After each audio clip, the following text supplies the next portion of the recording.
E vamos para mais um Relatos de Reddit. Temos aqui, ó. Meu marido realizou um tratamento escondido para finalmente ser pai, mas eu não quero.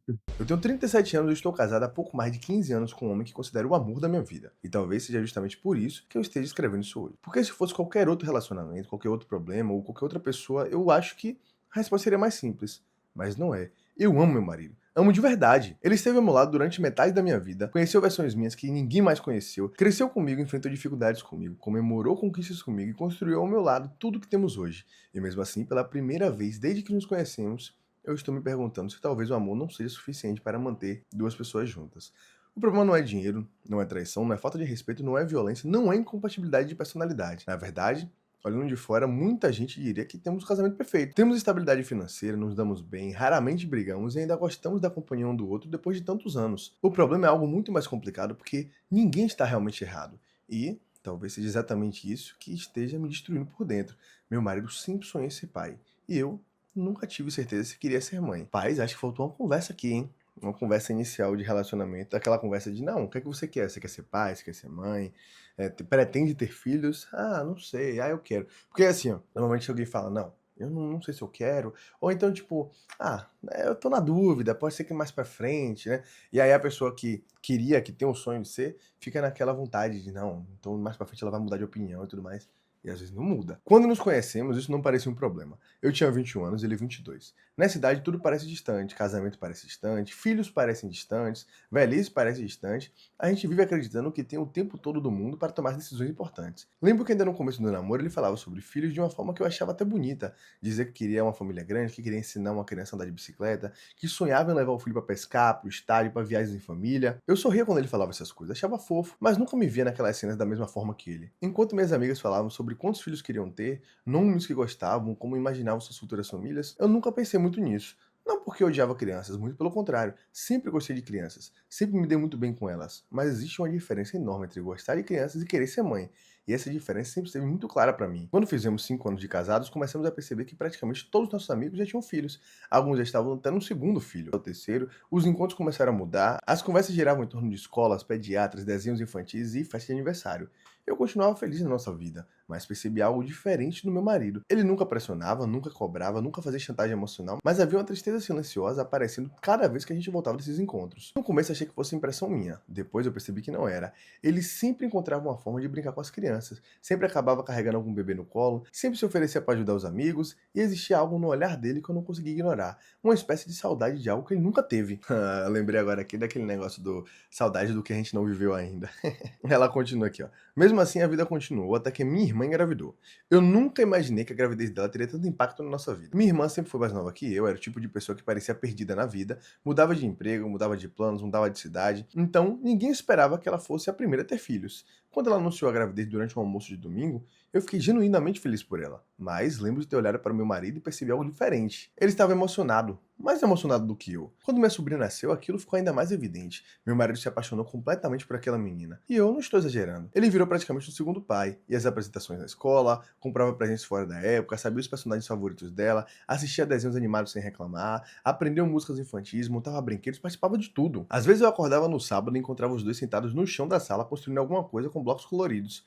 Outras vezes ele chegava em casa com um desenho que ela tinha feito e colocava na geladeira, e aquilo começou a partir meu coração. Porque eu percebi o tamanho do desejo dele. Eu percebi que ele estava tentando viver uma pequena parte do sonho dele através da sobrinha, e ao mesmo tempo eu continuava sem vontade nenhuma de ter filhos. Foi aí que a culpa começou a aparecer. Porque uma coisa é não querer ter filho quando você tem 20 e poucos anos. Outra completamente diferente é olhar para a pessoa que você ama realizando que talvez nunca consiga viver o sonho mais importante da vida dela por sua causa. Comecei a me questionar muito. Será que eu era egoísta? Será que eu tinha algum problema comigo? Será que todas as outras mulheres sentiam esse desejo de ser mãe e eu era a única que não sentia? Olha, eu vou dar minha opinião aqui rapidamente, tá? Acho que, no momento que ela está de vida, ela pode sim ser mãe, mas não são todas as mulheres que querem. Tem muitas mulheres que falam, não tenho vontade nenhuma de ser mãe, não tenho desejo nenhum. Adora a criança, mas tipo assim, dos outros, sabe? Quando, brinca ali, mas quando chora se devolve pra mãe. É tipo isso. Então, não é que todo mundo tem a obrigação de ser mãe ou que ela esteja errada. O que eu acho que ela está errada, aí já é uma opinião minha. Eu não terminei a história ainda, então vamos descobrir o que vai acontecer, mas assim, o que eu acho que ela esteja errada, caso ela não faça isso, seja tipo assim, manter prendendo o marido numa situação onde ele se encontra, tipo, querendo muito ser pai e vai ficar às vezes o cara vai completar, sei lá, 50, 60 anos, triste da vida, porque tá com a mulher que ele quer, mas não tem os filhos. Então seria melhor o quê? Lá falar: "Ó, eu te amo muito e tudo mais, mas eu vou separar de você para que você possa ter os filhos que você deseja". Então, eu acho que ela deveria fazer isso, né. Ela continua dizendo: "Minha mãe dizia que eu mudaria de ideia. Minhas amigas diziam que o instinto materno apareceria. Minha irmã dizia que nunca tinha imaginado amar alguém daquela forma como amava a filha dela. Mas os anos continuavam passando e a minha dúvida continuava exatamente a mesma. Se alguma coisa mudava, era apenas o fato de que eu me sentia cada vez mais culpada. Foi nessa época que surgiu outra questão. Mesmo depois de tantos anos juntos, eu nunca tinha engravidado. Nunca. Nenhum susto, nenhum atraso preocupante, nenhuma gravidez, nada. Durante muito tempo não demos importância. Afinal, também não estávamos tentando ativamente. Mas depois de tantos anos começou a parecer estranho. Então resolvemos fazer alguns exames e foi aí que descobrimos que existia um problema de fertilidade relacionado ao meu marido. Não era algo irreversível, não era uma sentença definitiva, mas explicava muita coisa. Lembro que quando recebemos o diagnóstico senti uma mistura estranha de emoções. Parte de mim ficou triste por ele, outra parte sentiu um alívio que senti vergonha de admitir até para mim mesma, porque aquele diagnóstico parecia ter colocado o assunto em pausa e eu não precisaria tomar decisão nenhuma tão cedo. Pelo menos era o que eu achava. O que eu não sabia é que meu marido não tinha colocado nada em pausa. Enquanto eu seguia vivendo normalmente, ele começou a jornada completamente sozinho. E eu só descobriria isso muito tempo depois. Foi quase um ano depois daquela consulta que eu descobri o que ele vinha fazendo escondido. E quando eu digo escondido, não quero dizer que ele estava me traindo com outra mulher ou gastando dinheiro sem me contar. Era algo muito mais complicado do que isso. Porque na cabeça dele aquilo não era uma mentira. Era uma surpresa que, segundo ele, mudaria nossas vidas para melhor. Tudo começou na terça-feira comum. Eu tinha saído mais cedo do trabalho porque uma reunião havia sido cancelada. Cheguei em casa antes do horário habitual e encontrei uma pasta em cima da mesa da sala. Meu marido sempre foi muito organizado, mas também sempre foi distraído com papéis. No começo, nem dei atenção. Achei que fosse algo relacionado ao trabalho dele, mas quando vi o nome de uma clínica de fertilidade na capa, senti um aperto estranho no peito. Não porque existisse algo errado em procurar tratamento, mas porque eu não fazia ideia de que aquilo estava realmente acontecendo. Abri a pasta e estavam ali meses de consulta. Exames, relatórios médicos, receitas, resultados, anotações, tudo organizado em ordem cronológica. Meses e meses de acompanhamento, meses e meses de decisões tomadas sem que eu soubesse. Lembro de sentar no sofá e ficar olhando naqueles papéis sem conseguir processar o que estava vendo. Não era apenas uma consulta isolada, não era apenas uma pesquisa. Meu marido estava envolvido em um tratamento completo havia quase um ano. Quando ele chegou em casa naquela noite, ele encontrou a pasta aberta sobre a mesa. E a expressão no rosto dele mudou imediatamente. Não porque tivesse sido pego fazendo algo errado, mas porque percebeu que a surpresa tinha acabado. O que aconteceu depois foi uma das conversas mais difíceis que já tivemos. Ele sentou ao meu lado e começou a explicar tudo. Disse que, depois do diagnóstico, não conseguia parar de pensar no assunto. Disse que se sentia como se estivesse perdendo tempo. Disse que viu os amigos se tornando pais, via a sobrinha crescendo e sentia que uma parte importante da vida dele estava escapando pelos dedos. Então começou a procurar soluções. Primeiro sozinho, depois com médicos, depois com especialistas, até encontrar um programa que oferecia praticamente todo o tratamento de forma gratuita para determinados casos. Ele falava com entusiasmo, com esperança, com brilho nos olhos. Velho, eu tô começando a ficar incomodado, porque se eu continuar essa história aqui, em algum momento a menina falar assim, não, eu fiquei estressada porque ele não quis me falar isso, ô, velho, eu vou ficar muito triste, velho, eu vou ficar muito triste, muito triste. Porque assim, uma coisa, de novo, uma coisa seria, porque ele sempre deixou claro a vontade dele de ser pai, ele sempre, não foi algo que foi escondido ou que do nada surgiu, não, ele sempre deixou claro. E ela, aparentemente, nunca disse definitivamente, ó, não quero ser mãe. Foi tipo aquele negócio, não, vamos ver depois. Depois a gente vê, depois a gente resolve. Então, se ele fez esse tratamento, pô, falar assim, não quero, não tenho vontade nenhuma de ser mãe. Pare o tratamento. Ou não quero ajudar você em nada. Ah, eu vou ficar muito triste, muito triste. Era como alguém contando que finalmente tinha encontrado uma saída depois de anos preso em um problema. E então veio a frase que mudou tudo. Ele disse que faltava apenas uma etapa que precisava da minha participação, porque segundo os médicos, as chances de sucesso eram muito boas. Na cabeça dele, aquilo era uma notícia maravilhosa. Na minha parecia uma bomba, porque pela primeira vez eu percebi que não estávamos discutindo fertilidade, estávamos discutindo maternidade. E essas duas coisas não são iguais. Eu comecei a chorar, não de alegria, não de raiva, mas de medo. Um medo enorme, porque eu sabia exatamente o que aquilo significava. Se o tratamento funcionasse, existiria a possibilidade real de eu engravidar. E eu ainda não sabia se queria isso. Foi a primeira vez que falei essas palavras em voz alta de forma completamente honesta. Eu disse, eu não sei se quero ser mãe. Até hoje lembro da expressão dele naquele momento, porque parecia que ele estava ouvindo aquilo pela primeira vez. E talvez estivesse mesmo. Não porque eu tivesse mentido antes, mas porque durante anos eu usei as palavras como ainda não, talvez, depois, quem sabe no futuro, e nunca tinha dito simplesmente talvez eu não queira. A conversa durou horas, e nenhuma conclusão surgiu dela. Nos dias seguintes a situação ficou estranha. Não brigávamos, mas também não estávamos bem. Parecia que havia uma terceira pessoa morando conosco, uma pessoa invisível chamada filho. Ele realmente estava presente em todas as refeições, em todos os silêncios, todos os olhares, todas as decisões. Pouco tempo depois, aconteceu algo que piorou ainda mais as coisas. Minha sobrinha completou 8 anos. E durante a festa ela fez um desenho para meu marido. Era um desenho simples, mas nele estavam os dois de mão dadas e ela escreveu embaixo: "Você seria o melhor pai do mundo." Eu vi meu marido sorrir, mas também vi os olhos dele encherem de lágrimas. Ah, velho, aqui eu digo pra vocês, velho. Pra mim, ela foi desonesta com o marido, tá? A opinião até agora aqui é essa. Eu vou. A gente vai terminar essa história, mas pra mim, até agora, ela foi desonesta com o marido. Ela não foi realmente sincera com ele. E não gostei disso aqui, não, velho. Não gostei disso aqui, não. Achei que, pra mim, o que ele deveria fazer agora é o quê? Termina.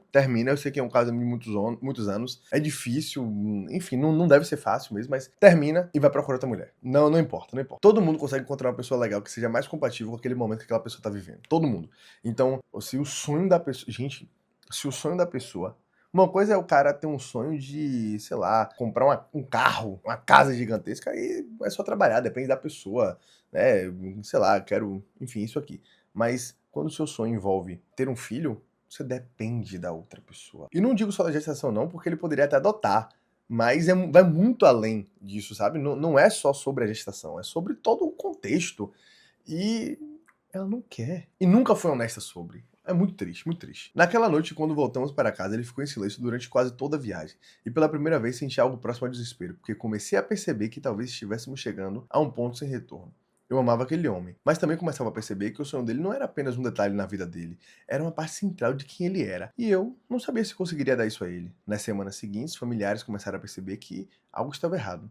Minha irmã foi a primeira. Ela me chamou para conversar e perguntou diretamente se o problema era sobre filhos. Quando confirmei, ela ficou em silêncio por alguns segundos, depois disse algo que me marcou profundamente. Ela falou que amava a filha mais do que qualquer coisa no mundo, mas que também acreditava que ninguém deveria ser mãe por obrigação, nem por pressão, nem por culpa, nem por amor. Porque quem teria que viver aquela realidade todos os dias seria eu, e não as pessoas dando opinião. Foi uma das poucas conversas que realmente me ajudaram, porque a maioria das outras pessoas parecia escolher um lado imediatamente. Alguns achavam que eu estava sendo egoísta, os outros achavam que meu marido estava errado por esconder o tratamento, alguns diziam que eu deveria ter um filho porque eu amava, outros diziam que eu jamais deveria ter um filho apenas para agradar alguém. Quanto mais opiniões eu ouvia, mais confuso ficava, até que chegou a noite que tudo mudou. Era uma sexta-feira, estávamos sentados na varanda do apartamento, e meu marido me perguntou algo que eu não estava preparado para ouvir. Se eu não quisesse filhos e você sonhasse em ser mãe, você abriria a mão nesse sonho por mim? Eu não consegui responder a pergunta imediatamente, porque sabia qual era a resposta. Não, eu não abriria.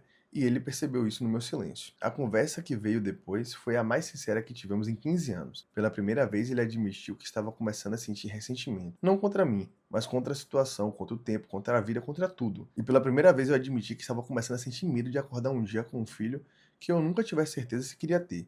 Nenhum dos dois estava tentando machucar o outro, mas os dois estavam sofrendo. E talvez essa tenha sido a parte mais dolorosa de todas. Porque seria muito mais fácil se existisse um vilão, se existisse uma traição, se existisse uma mentira imperdoável, mas não existia.